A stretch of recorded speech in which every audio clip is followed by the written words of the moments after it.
Bonjour. Le monde a basculé dans la guerre des continents. Nous avons changé de paradigme. En effet, les grandes puissances, sous l'égide des Trump, des Poutine, etc., ont voulu changer la méthode, c'est-à-dire appliquer la méthode de la loi du plus fort, et d'oublier les lois, les différents traités et une logique qui veut amener le monde à la paix et à la prospérité.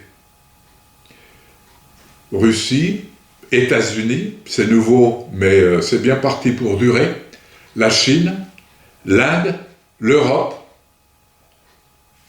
ces 5 continents se divisent en 2 blocs. Un bloc composé de pays démocratiques, plus ou moins démocratiques, et en ce qui concerne les États-Unis, c'est beaucoup plus que moins, et on ne sait pas de quoi va être fait l'avenir.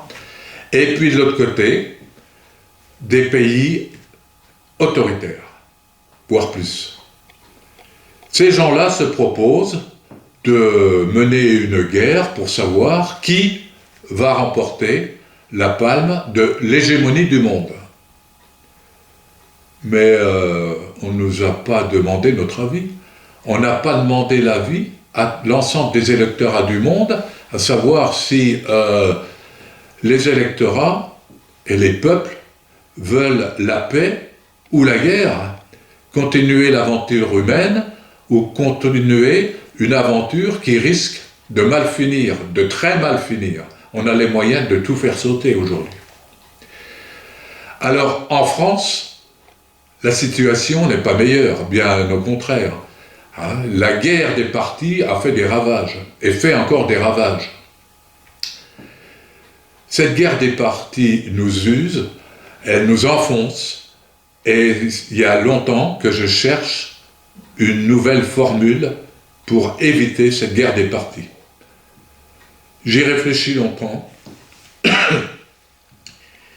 et je suis arrivé à créer un nouveau concept politique en changeant la donne électorale.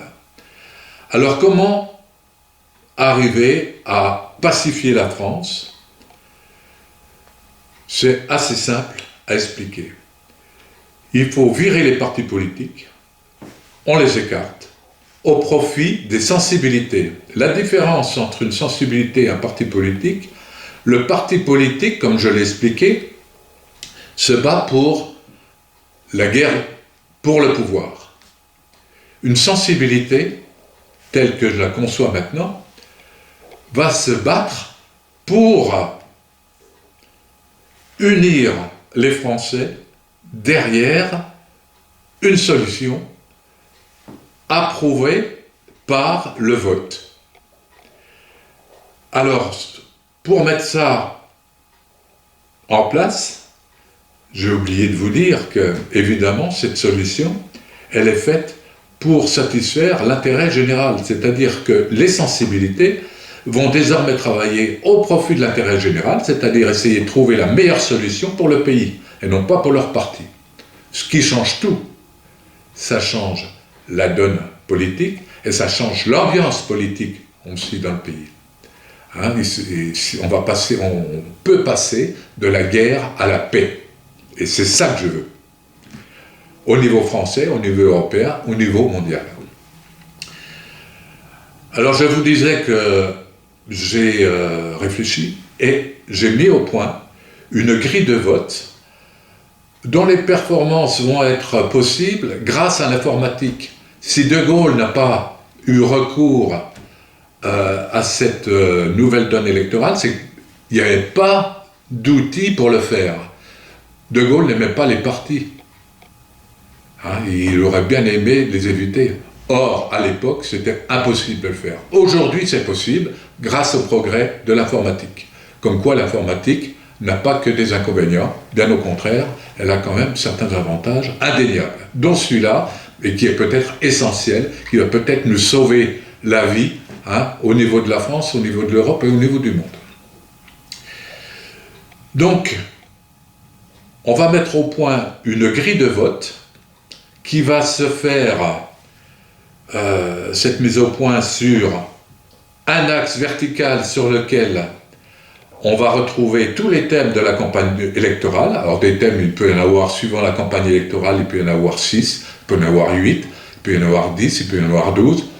Généralement, on va s'en tenir aux thèmes principaux qui devraient tourner autour d'une dizaine, peut-être 8, étant le nombre idéal. Bon, les élections en décideront, et les législateurs aussi, bien entendu.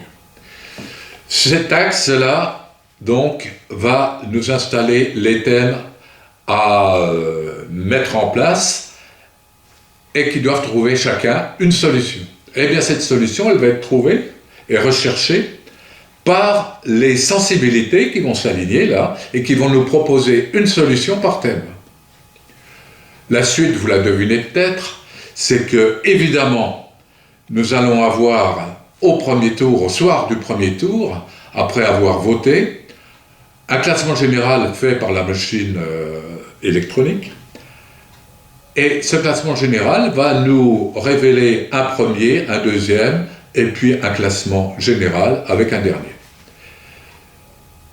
Seules les deux premières solutions vont rentrer en lice pour le deuxième tour. Qu'est-ce qui va se passer entre les deux tours? Eh bien, tout simplement un réajustement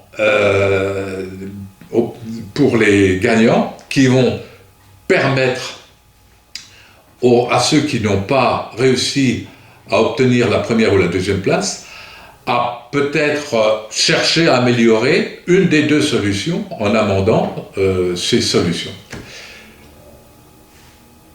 Ça peut être possible, comme ça on peut rester sur les deux solutions gagnantes, point barre. Ce sera aux législateurs d'en décider. Le deuxième tour, les résultats, un perdant, un gagnant. Qu'est-ce qui change? Ben, vous l'avez sans doute deviné. Ce qui change tout, c'est que l'ensemble des voix s'étant reportées sur le gagnant est un ensemble de voix composé de multisensibilités. Eh bien, cette multisensibilité va nous unir les Français ou les habitants, la population d'une commune ou d'un département à appliquer cette solution qui aura été préconisée par l'électorat. Vous avez bien compris que par cette méthode, on donne et on offre la possibilité à l'électorat de participer très activement au programme à mettre en route. Et ce n'est plus un parti qui va nous imposer son idéologie. Non, le parti gagnant n'imposera plus rien du tout, puisqu'il n'y aura plus de parti. Il y aura une solution gagnante, approuvée par une majorité de la population et de l'électorat votant. Ça change tout. Ça change le climat politique, puisque en partant de là, et seulement après avoir choisi les solutions, nous allons nommer des managers capables, jugés capables d'amener ces solutions à terme. Il ne vous aura pas non plus échappé que l'ensemble des solutions formera un programme avec un cap pour chaque solution et on saura où on veut aller par thème proposé pour l'élection concernée.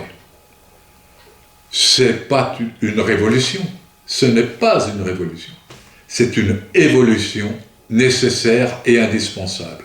Désormais, il ne sera plus question de se battre pour le pouvoir, mais de se battre pour l'intérêt général. Et ça, eh bien, ça va changer la vie politique, ça va changer le climat politique, ça va changer le climat politique au niveau des pays, au niveau de l'Europe, au niveau des continents et au niveau du monde. Parce que l'ONU aujourd'hui, qui est bien remise en cause, est bien esquintée par le manque d'appétence pour régler les affaires du monde. On ne veut pas régler les affaires du monde, on veut dominer le monde. Inadmissible, irresponsable, et c'est aux électorats d'en décider. Qui a envie de faire la guerre aujourd'hui? Est-ce qu'il y a un peuple qui dit « moi je vais faire la guerre » Eh bien non, il y a un Poutine, il y a un Trump et d'autres qui veulent s'aventurer sur ce terrain-là. C'est à nous aujourd'hui de résister à ça. Voilà, c'est tout simplement ça que je souhaite mettre en place et faire mettre en place par toutes les bonnes volontés françaises et internationales. La solution, elle est là, j'en vois pas d'autre. J'ai eu réfléchir à une autre forme, celle-là, je crois qu'elle est assez béton. Il faut la faire connaître, il faut la faire partager. J'ai en ce moment un livre à proposer qui n'a pas encore reçu l'accueil d'un éditeur, mais je compte bien y arriver. Je n'ai pas d'intérêt particulier, sauf l'intérêt de voir mon pays, mon continent, mon Europe et mon monde changer de direction, passer du négatif au positif, avec les deux objectifs vraiment prioritaires, assurer ensemble une politique capable de travailler pour la survie de la planète et pour le bien-être de l'humanité. Le bien-être de l'humanité, la survie de la planète sont les axes majeurs que l'ensemble des électorats auront à cœur de pratiquer. Je vous remercie de votre attention. Je veux souligner aussi, vous faire percevoir l'importance de ce message qui est déterminant à la fois pour nous Français, pour nous Européens et pour l'ensemble des continents, parce que je ne connais pas de peuple qui soit vraiment pressé d'arriver à la guerre, qui est l'expression d'une faillite générale. Merci de votre écoute, avec l'espoir de vous voir vous battre avec nous. Merci et à bientôt.